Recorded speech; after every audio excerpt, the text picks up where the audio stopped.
The moon is a hostile environment characterized by extreme temperature swings and prolonged darkness. For any potential lunar base or exploration mission, providing illumination during the lengthy lunar night is a critical challenge. A lunar day lasts a grueling 2 Earth weeks, followed by equally frigid nights. These extended periods of darkness have already proven fatal for lunar landers reliant on solar power. For human explorers venturing to the moon in the coming decades, these conditions pose an even greater threat. To counter this, space technology company Honeybee Robotics has proposed a groundbreaking solution: colossal lunar streetlights that double as solar-powered batteries. To address this challenge, researchers are developing a monumental structure called LUNARSABRE, Lunar Utility Navigation with advanced remote sensing and autonomous beaming for energy redistribution.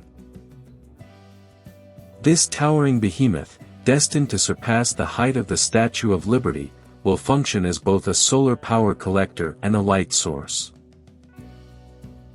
Backed by the U.S. government's Defense Advanced Research Projects Agency, DARPA, LUNARSABRE is poised to ignite the next era of lunar exploration. LUNARSABRE will feature expansive solar panels at its apex to harness the sun's energy during lunar daylight. This captured energy will be stored within the structure's massive battery system. Once the lunar night descends, the stored energy will power high-intensity lights, illuminating a broad area around the base. Constructing such a colossal structure on the moon presents an immense engineering hurdle.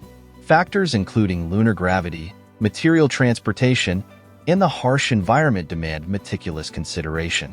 Furthermore, the efficiency of energy storage and conversion will be pivotal to the project's success.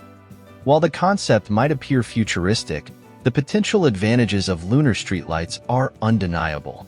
As technology progresses, this ambitious endeavor could become a reality, paving the way for a sustained human presence on the moon.